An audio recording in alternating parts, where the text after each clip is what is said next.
about very recently. And it's a case that dates back to 1999.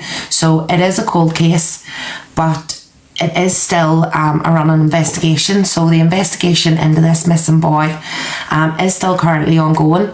Now, I do want to say, this isn't a case from Northern Ireland, it is from mainland UK, but we do have a wide variety of people on here. I do have some followers from mainland UK and further afield, so I really think it's worth mentioning, and mentioning the fact that this missing boy's sister has been fighting all these years. So that this took place in 1999.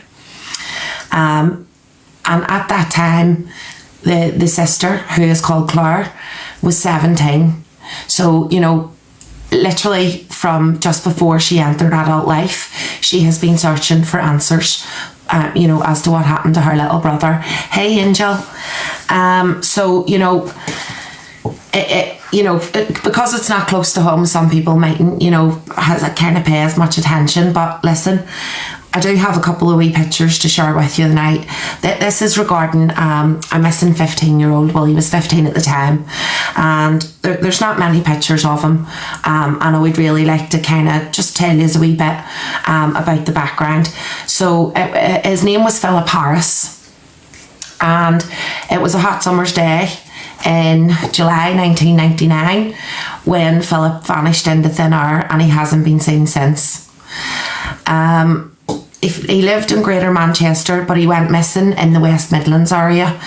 The teenager had spent 8 years in Greater Manchester before very recently, before he went missing, moving to the West Midlands. And at that time, with the countdown to the millennium, all the TV stations, newspapers, all the mainstream media was full of stories about the year 2K bug and how technology was all going to break down. So, the same kind of issues that we face today, the media, if their direction is in one way, no matter what's kind of going on in the background, the focus doesn't get taken away from that. So the main focus in the press at that time was the millennium. It was the bug and the worldwide technology meltdown that was allegedly going to happen. Phillip's life has been described as tragic. He had a tortured life, and he was a troubled schoolboy. And the case has kind of progressed over the years, and in more recent years it's transpired that a lost gold chain may have been one of several reasons why in April 2022 the former home of Phillip the back garden was dug up. The police have said, as a force, we are still keeping an open mind. Homicide have fully reviewed the investigation, but it remains open at this time by locate, and that is the missing people team. But we have said there has been no proof of life since Phillip went missing. So I just want to, because there is very, very little information, and I'm just going to put up a picture of Phillip in 1999.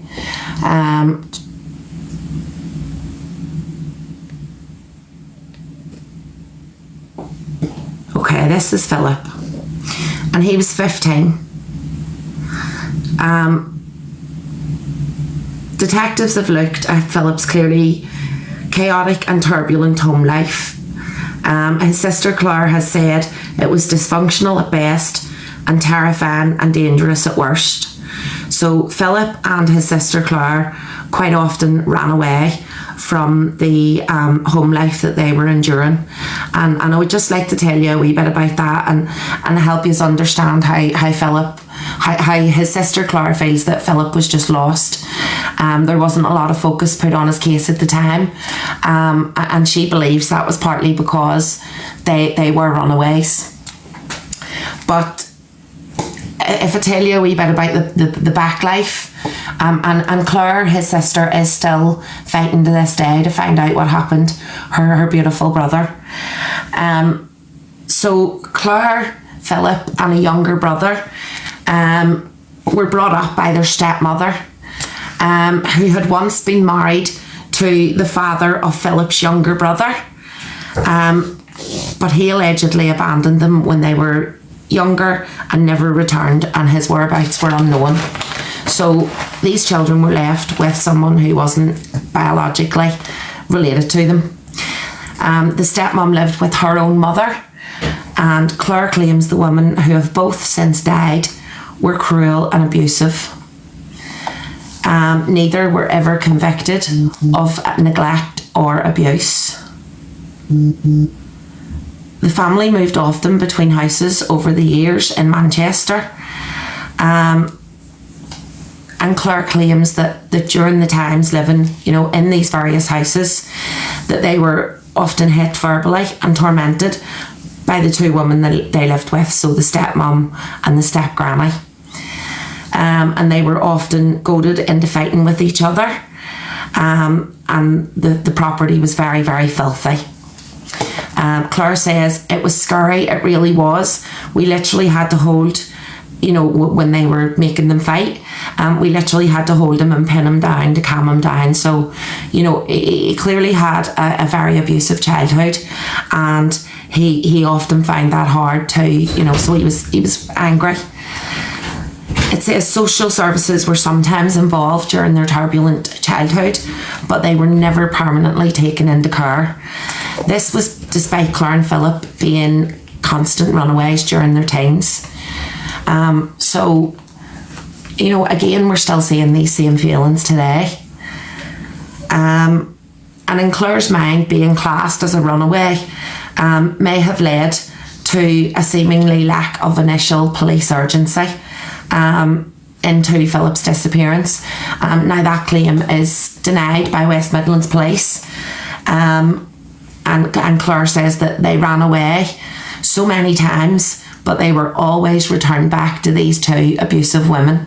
Now those both women have since died. So I want to tell you a wee bit about the day that Philip disappeared. Philip was in a temporary foster home, and he left his temporary foster home, St Elnor's Close, West Bromwich, at 9:30 a.m. on the 28th of July 1999. Sorry. And this is a wee picture of Philip here. He was wearing navy tracksuit bottoms with a white stripe, orange long sleeve shirt and a green combat style jacket. At 1 p.m, he called the foster home to say that he planned to stay overnight with a friend.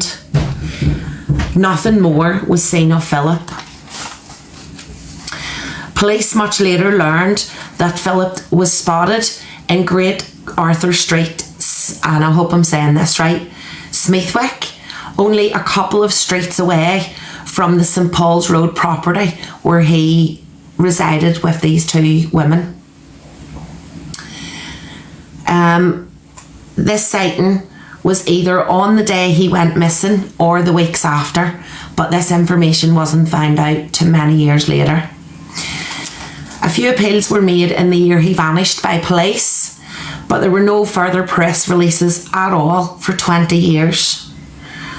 Although the police force insists that this case is subject to annual review.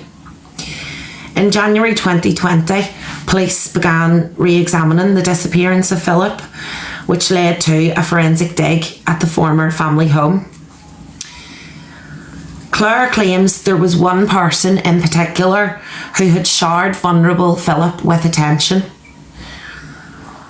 and that was a transgender nurse who was living at the family home at that time in St Paul's Road. So this nurse was living in the home with Claire and with Philip, and she had a particular interest in vulnerable Philip. This nurse had allegedly begun an illegal relationship with the then underage schoolboy. This nurse has since died, but it is understood that her family were contacted by detectives when they started reinvestigating the case. And they simply informed the detectives that the nurse had since died. Claire says the nurse was in her 30s then and was in the process of becoming a woman. When we moved to Smithwick, that person moved with us and into the house. I think Philip was okay with the idea at first because he was getting love and attention. He didn't understand it wasn't a relationship. Philip was a child. So literally nothing can be done about it because all the people with the clues and any information that would have potentially led to finding Philip have all passed away. So that the two abusive ladies have passed away and this transgender nurse has also passed away since then. So you can see his sister's plight. Around the time that Philip was last seen in the streets surrounding the property where he last lived before going into the temporary foster home, there was an incident with a car. A Ford Sierra, which was parked outside the last property in St Paul's Road where Philip had resided. It was broken into. There was a number of items stolen and all the tyres were slashed. This happened on Friday, July 30th, 1999. The crime was reported to the police 2 days later, on Monday, August the 2nd, 1999. Claire said detectives have considered if Philip had been involved with the attack on the car. And she also claims that this nurse was violent and had previously physically attacked her as well. So, the two abusive women and the abusive nurse were all living under this roof with Philip, Claire and their younger brother. Claire says the nurse was a big person, strongly built. She says, I don't have anything against transgender people, but this one I do, as they'd hit me quite a few times. The nurse is said to have given Philip a gold necklace at some point before he vanished. The missing piece of jewellery may have been one of the reasons that the police, years later, dug up the former family home garden. Claire says that the gold chain was found in the St Paul's Road garden years later by the children of a family who had moved in after the death of the stepmom and her mum.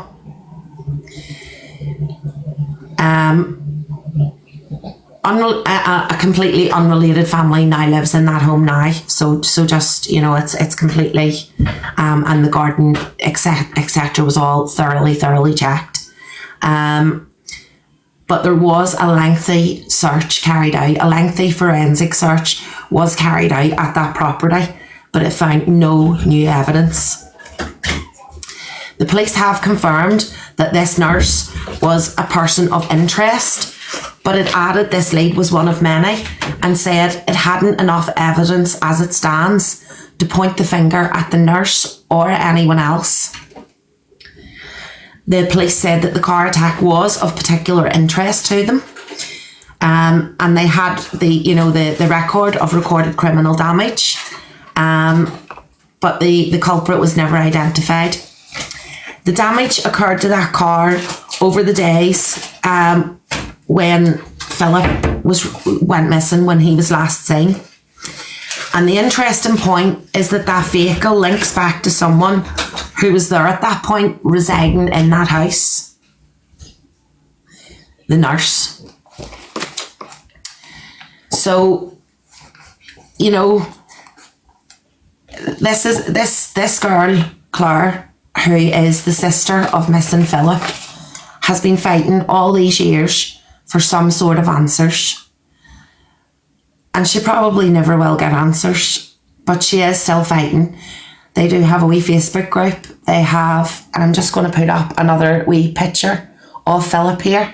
These are literally the only, there's very few pictures of him. Because obviously they had a very, very turbulent childhood. And that's kind of, there isn't very many leads. There's not much to go on, but hopefully someone somewhere will maybe know something You just never know. And as long as their sister's still fighting, I think it's important that people keep it in the limelight and try and, help her along. Now I'm going to show you another picture. And this was made, I think it was around 4 years ago. And this is an age progression picture of what Philip would potentially look like now. Because there is always a possibility that Philip just had to get away from the abuse and that he did go somewhere and start a new life. And how wonderful would that be if he could be reunited with Claire after all these years. And this is the age progression picture here. So this is what detectives believe Philip would potentially look like now. So he was 15 years old in 1999 when he went missing.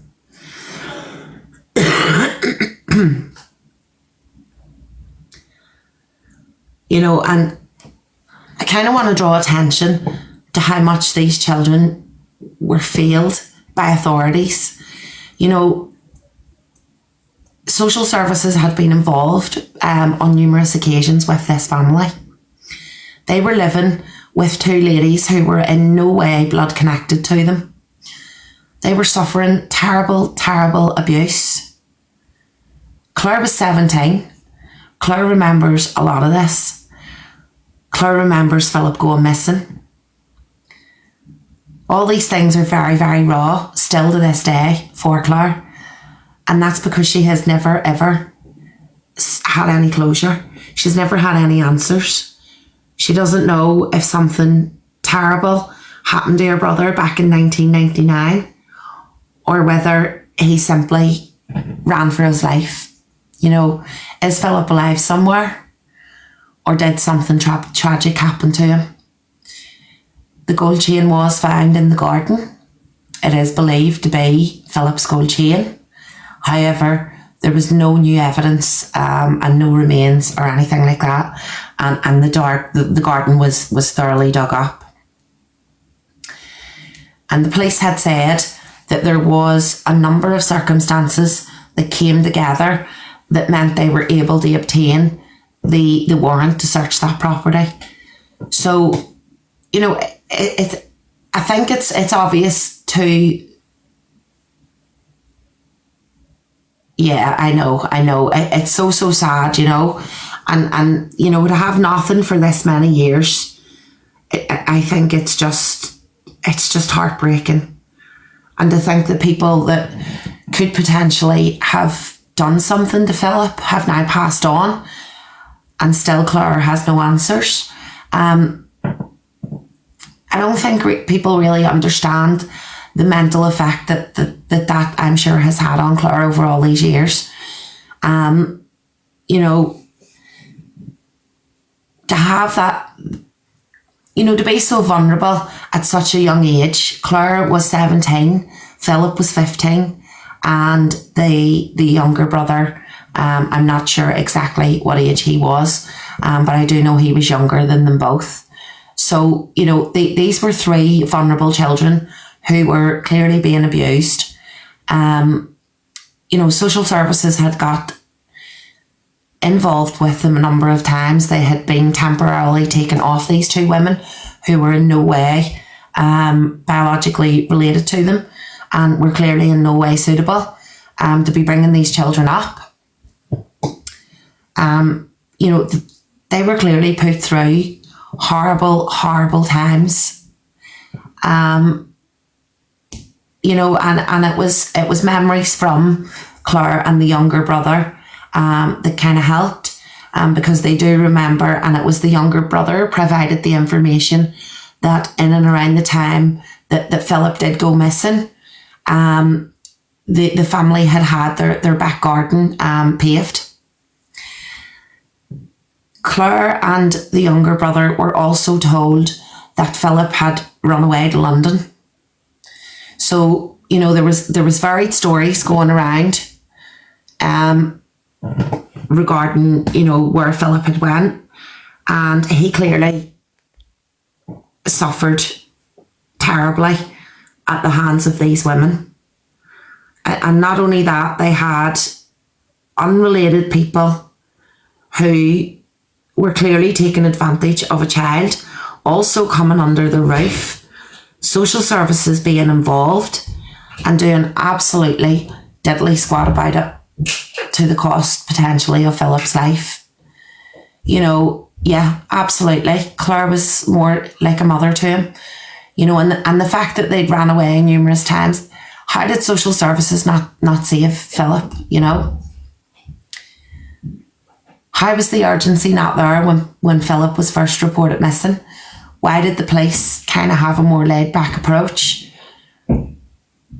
These children were clearly screaming out for help. You know, and to think, you know, we look at all these stories and it's the same with Lisa Dorian. It's the same with Gary Patterson, even though the period of time is much, much shorter. These people can't move on. They can't. You physically can't enter the grieving process until you have had some sort of closure. And when these families have no clue what happened to their loved ones, it's impossible for them to ever get over that.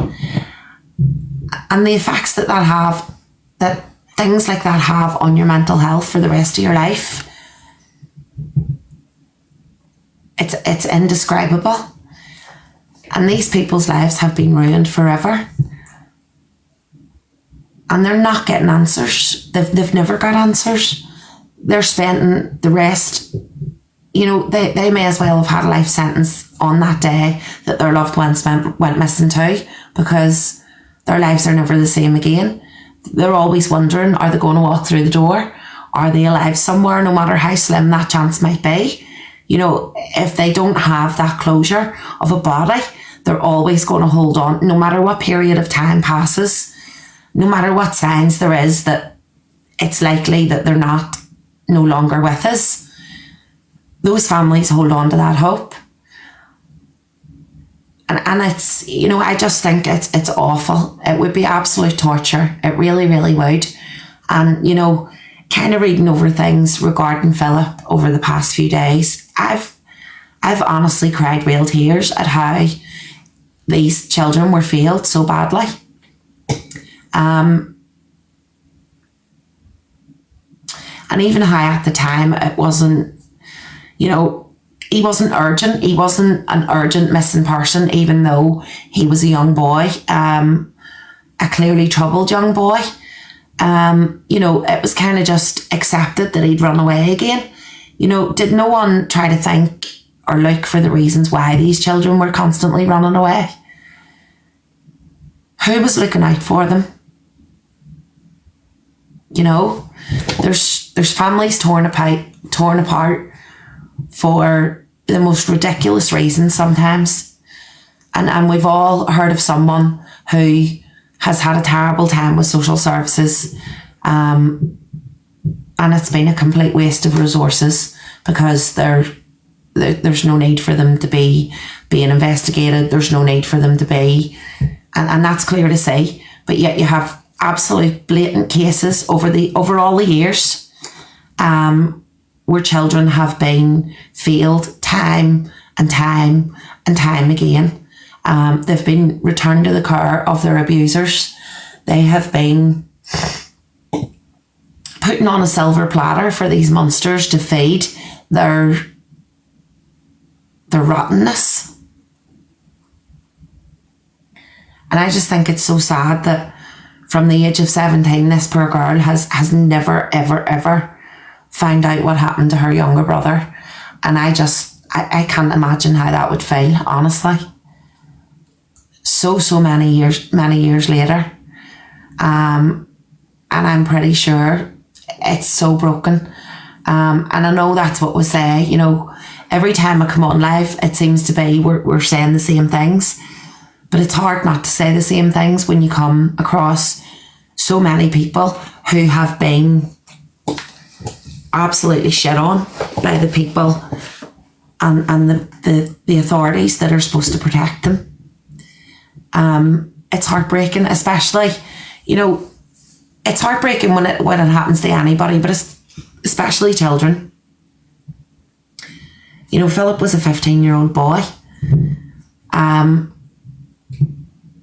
You know, I have a 16-year-old girl, and I genuinely, Deborah Lou, who I'm going to pin Deborah Lou's comment, if everyone could give her a wee follow, she can direct you directly to the Facebook page and stuff. Now, I have been on it and had a wee look, but I don't really do Facebook, so Deborah is the lady to point you to. Thank you, to point you to the wee Facebook page and stuff. You know, and I think it's so important. So Philip and Claire had a younger brother, and they were in the care of the father. He married and buggered off and left the kids with his new wife, who was in no way biologically related to the children. I'm not sure where the mum was. I assume, you know, because they were kind of in and out of care and stuff, you know, there was reasons why mum wasn't around. But the fact that these children were on social services radar on more than one occasion, and they kept being returned to their abusers, you know, and at no point did kind of social services step in and say, well, who's these people that you're moving into the family home? You know, who is this nurse who is trying to become a woman? You know, and yes, that's much more accepted in this day and age, but back in 1999, you know, that would have been a red flag for social services. And I'm not saying that it should be, and I'm not saying it should, I'm not having an opinion. I'm just saying that would have been much more taboo back then. And especially in a household where there was children already on social services radar. And that's all I mean by that. You know, what questions were social services really asking? What were the reasons for removing these children? And I think, you know, Claire will maybe never get the answers as to what happened to Philip.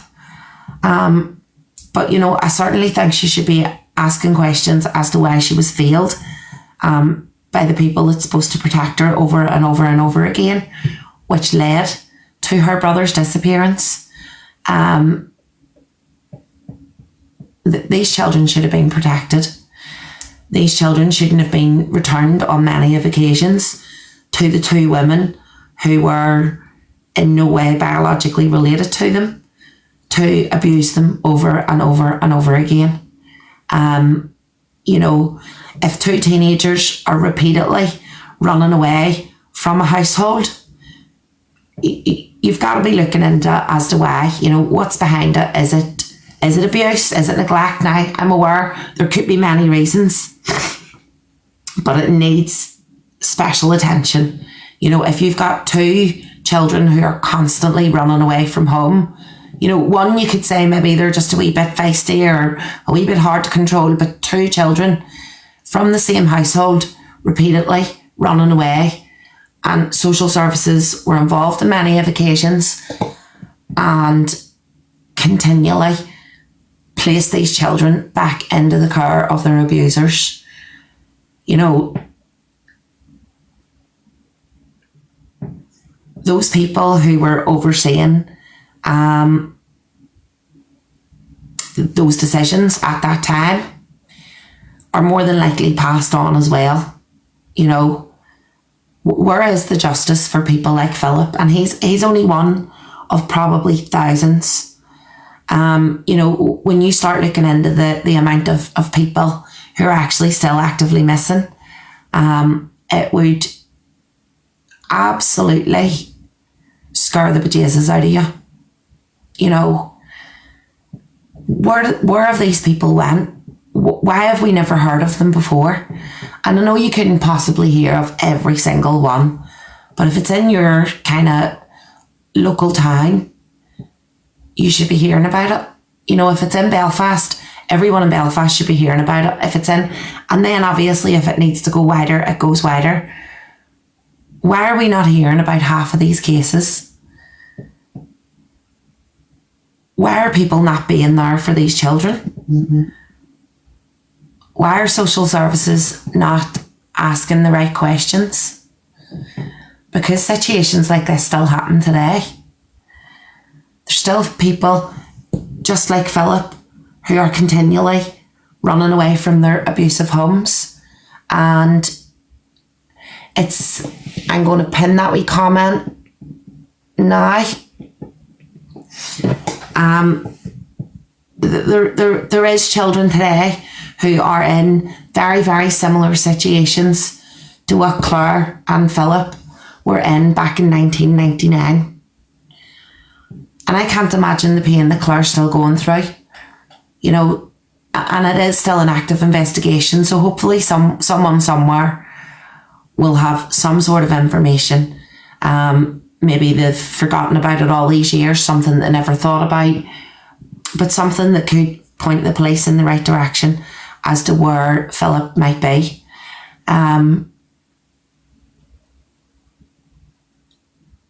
You know, the most heartbreaking thing for me is how much these children were failed.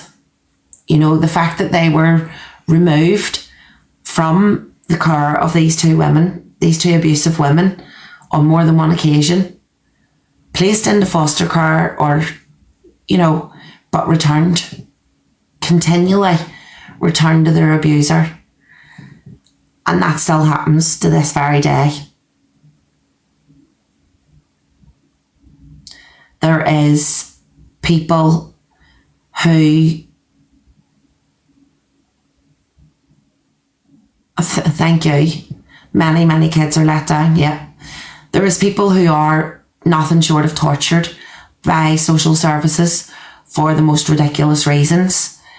And there is abusers who have been reported, have been maybe investigated, have maybe had red flags, but they're still overlooked. The children are still abused. They're still, you know, where is the happy medium? Where is it when we're actually targeting the children who need to be targeted? Instead of, you know, innocent families for the most ridiculous reasons. Maybe people should be better trained to kind of notice the difference. Because I've heard of many families who have been tortured by social services for long times, even though there's no cause for concern. And people say naively online all the time, no, if social services are involved, you know, there's something going on. It's not always the case. It's not always the case. And sometimes innocent families are ripped to pieces because of bureaucracy and red tape. And anyone that thinks otherwise, I think, is a wee bit naive and maybe haven't heard too many stories of people's dealings with social services. But the point is, Philip may have been in 1999, but there could be another Philip tomorrow. And I think we need to be confident in the fact that, you know, when things like this do happen, that police are going to investigate properly. It's going to be investigated with urgency from the start. But even before it gets to that stage, the social services are going to see these signs of abuse, and when they remove children from abusive homes, don't return them to them.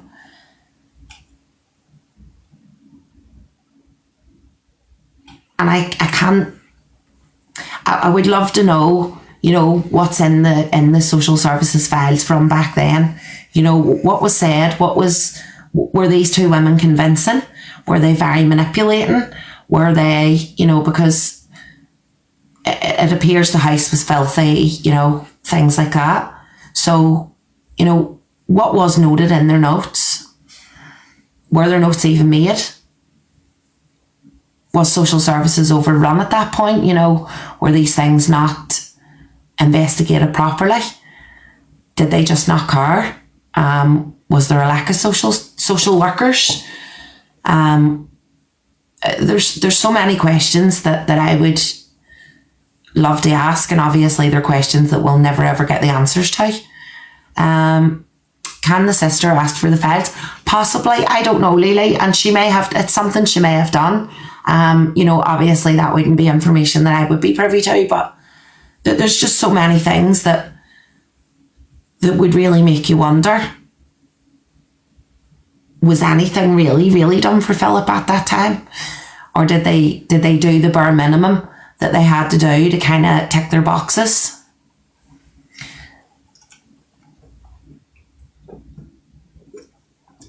Yeah, that's exactly what I was thinking, Vaughan.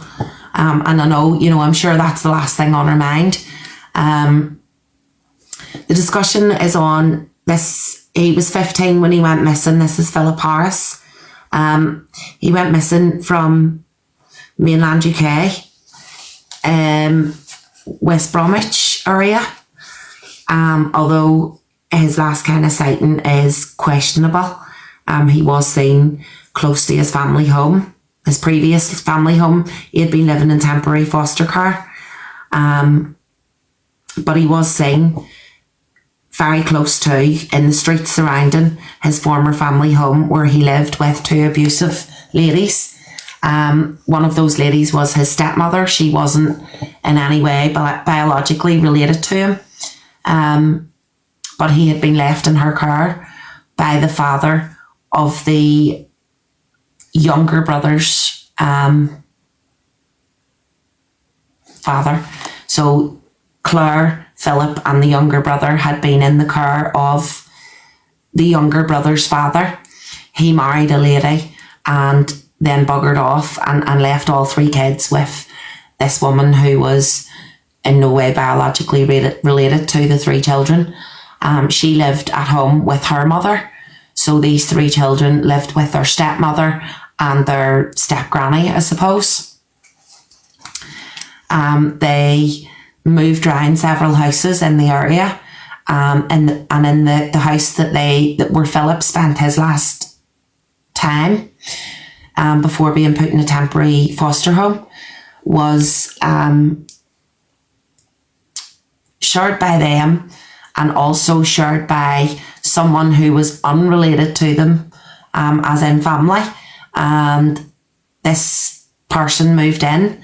It was a nurse in her 30s who was biologically male and in the process of changing to female.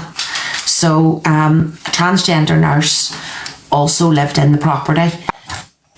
And Philip's sister Claire recalls that this nurse was also abusive to her on a number of occasions and physically attacked her on a number of occasions. So how do you get rid of that, all these requests? So, you know, Claire says that this nurse was big and very strongly built, and you know, she suffered abuse at the hands of this woman. This nurse had also began an illegal relationship with Philip, who was 15-year-old at the time and was still a schoolboy. This nurse was in her 30s, and you know, Philip was happy to go along with it at the start because, as his sister says, you know, he was getting love and attention, and he didn't understand that it wasn't a relationship, that it was abuse. So there's certainly a number of questionable events that were going on under this roof, and social services were involved numerous times. The children had been removed from their care, but they were always placed back. They were never permanently removed from these abusive women, and they were just failed over and over and over again. It is also believed that the nurse who had started a relationship with Philip had gave him a gold necklace shortly before he had went missing, and that necklace was found a number of years later in the back garden of the former family home. Now this was a new family, a new unrelated family had moved in after the passing of the stepmother and the step granny, because they have both since died. So after they had passed on, a new family moved into the house, and the children of that family had found the gold chain in the garden, and that was one of the reasons that police were able to apply for a warrant to search the property, and that was granted, and they done a very, very thorough search, forensic search of the property, and fully dug up the back garden, but no new evidence was found. So, you know, did something happen to Philip, or did Philip run away? You know, did he just finally have enough of the abuse and run away? I'm just gonna put his age progression picture up here. So this is what, yes, no problem, Lily, I'm not staying on for very long here anyway, love. I just wanted to come on, and I am going to put all this information into a video from a wall, but I just wanted to kind of talk to you a wee bit about the background into Philip and Claire's very troubled life. So this is what detectives believe Philip would look like if he has just ran away and has, you know, started a new life somewhere. Highly doubtful at the age of 15, without ever trying to trace his sister or whatever, but it is still a possibility, and hopefully if Philip is alive and well out there somewhere, he will find out that Claire has been searching for him since he went missing in 1999. And if not, if someone does have any information that something happened to Philip, or what could have happened to Philip, or where Philip's body could be, then again, please get in touch with, you know, the Facebook page. It was pinned there, and there's going to be another live by the lady I told you to follow. I'm not sure if she's still here. I'll try and pin her wee comment again if I just go back.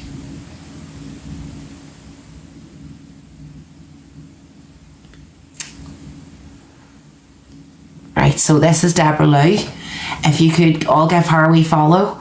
And I believe she's going to do, yes, she's here. I believe she's going to do another wee live and give you a lot more detail regarding Philip, and direct you to the Facebook page. Absolutely tragic and heartbreaking story, as I say. When I was kind of looking into this during the week, grabbing, you know, a wee hour and here, there, to kind of look up the details and hear exactly kind of what Claire and Philip were kind of subject to growing up.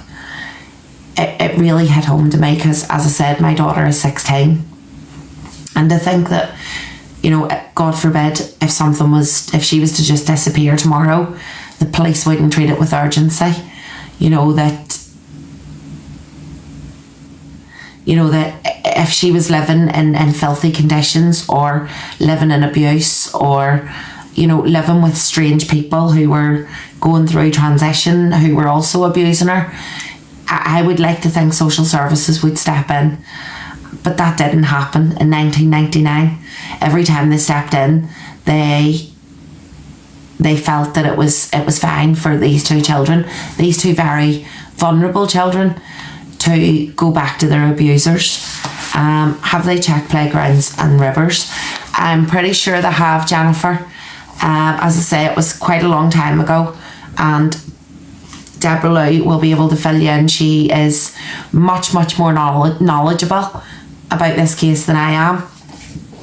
She did bring it to my attention during the week, and again, there's so much more information on the Facebook page. I did have and this is the thing, it just seems that sometimes their approach isn't fantastic. Is it because they're short in resources? Is it because they aren't trained well enough? Is it because they just can't be bothered? You know, whatever the issues are, they need addressed, because people need to have faith that if something, again, God forbid, happens to their loved one, that it's going to be thoroughly investigated and looked at from all angles, and that any information and evidence that can be gathered is gathered. People need to have faith in that kind of thing. At the minute, there's lots of horrible things going on. There really is. And we're hearing far too many terrible stories. We're hearing too many victims being failed repeatedly by the people who are supposed to protect them. And it's as I said earlier, it seems like we always kind of come back to the same issues. The heart of all these people who you connect with, and all these stories, even though the stories all vary and the trauma all varies, all these victims are the same. They're all being failed by the very, very people that are supposed to protect them. And then people wonder why society as a whole doesn't feel protected. When you're seeing the most horrific crimes almost being overlooked because, you're having predators going to court, they're being found guilty or pleading guilty for the most horrific offences, and they're walking free with suspended sentences, with fines, with community service, with, how can you have faith in a system that thinks that that's okay? I just don't get it whatsoever.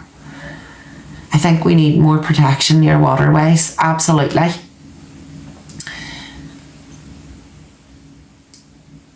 I'm not sure that, that would obviously be down to individual councils, I think. So maybe, if that's something that, especially if there is dangerous waterways in and around your areas, wherever you're from, because we've seen numerous things happen, and I think that's probably going to be a kind of an issue for local councils at the minute, unless something, yeah, absolutely. So maybe that's something that people can do on an individual level. Contact your local council, make them aware of kind of hotspots that are potentially dangerous, especially if you've maybe heard of someone falling in or having an accident in certain spots before. Make sure that your local councils are aware of that, and maybe if enough local councils, for example, bring it up with government, it may be something then that they'll put money behind. But I think that's probably the way forward regarding that kind of thing, would be to make sure that you're raising those issues with your local councils, and making sure the people that can help those actual plans become action are aware of it. Yeah, no, absolutely, and I totally agree. It's a very, I don't mean to sound cruel, but it's too easy of a way to kind of dispose of things that you want rid of, and it's becoming a lot more frequent. So absolutely, they can put cameras up everywhere else. So surely to goodness along the likes of the waterways to protect against things like you're saying about there. It's going to combat crime as a whole, so I don't see why there's any issues. We seem to have plenty of money to throw around for things, outside our own issues here, so I don't see why there can't be an injection of funds into things like that. An amount for every council across the province to make those adjustments and make waterways safe. Yep, absolutely. And this is the thing, all these kind of issues, I think people often sit at home, whether it's walkways or, making your community a safer place. No one's coming to save us, but we the people can make a difference. If there's particular areas of your community that's troubled by antisocial behaviour, keep bringing the police, keep piling on the pressure. You know, even if it seems they're not doing anything about it, it's always a paper trail that there's action being trying to be taken. If it's council issues, you know, make sure you hammer your council about it. Tell your friends to hammer your council about it. You know, 2 minutes types up an email and you can copy and paste it amongst yourselves, and just hammer your local authorities with it. You know, the sooner people start standing together regarding a whole range of issues, and I'm not just talking about one thing, you know, we all as a society need to start standing together. And these issues we have, you know, talk about it, say, right, well, what are we going to do? Who can do something about this? If it's your MP, hammer them. Don't let them turn a blind eye. Don't allow them, because they will. You know, if someone can kind of pawn you off, they will. Yeah, absolutely. You know, we literally don't even have houses to house our own citizens. You know, there's so many British citizens living on the streets. You know, so how we can take in so many more people when we have people who have put into society for years, because every person on the street has a story. Some of those people have worked all their lives. Some of those people had, you know, very happy marriages, children. They had businesses. Some of those people served in our forces.